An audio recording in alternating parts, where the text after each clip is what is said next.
I'm David Skidmore, joined here by Jeff Anderson, author of Plastic Donuts, and we've been talking all week about his brand new book on giving that delights the heart of the Father. What are some of the greatest examples of givers you can think of?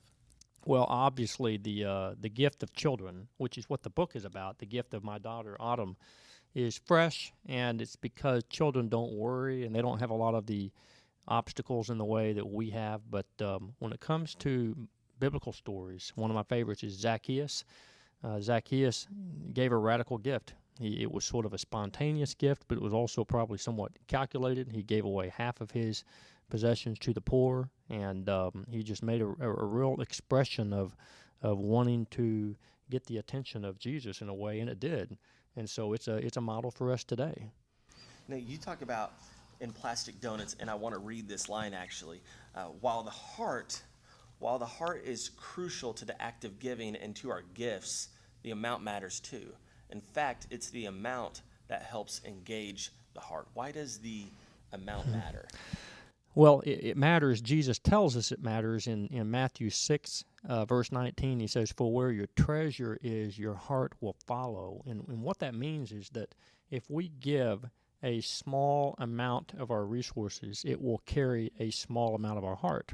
If we give a large or a more meaningful amount of our resources, it will carry a more meaningful portion of our heart. So wherever our money goes, our heart follows, and that's why the amount does matter. Contrary to what we sometimes say, we say the amount doesn't matter. The amount does matter because it attaches some measure of our heart, and that's what God receives in our gift.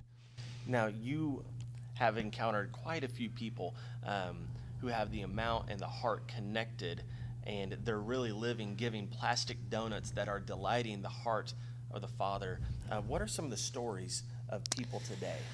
Well, I'll tell you what I see is that when people begin to see their giving differently and they begin to see that God notices their gifts, they see opportunities in their circumstances differently.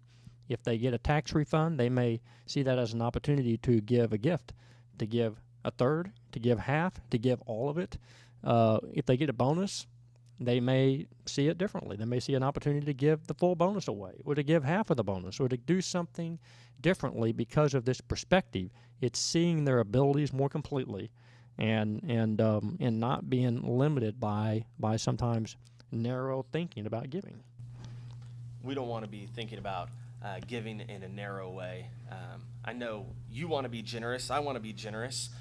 What are some final thoughts you have for us on giving that delights the heart of the Father? Well, I keep the perspective of what this is about.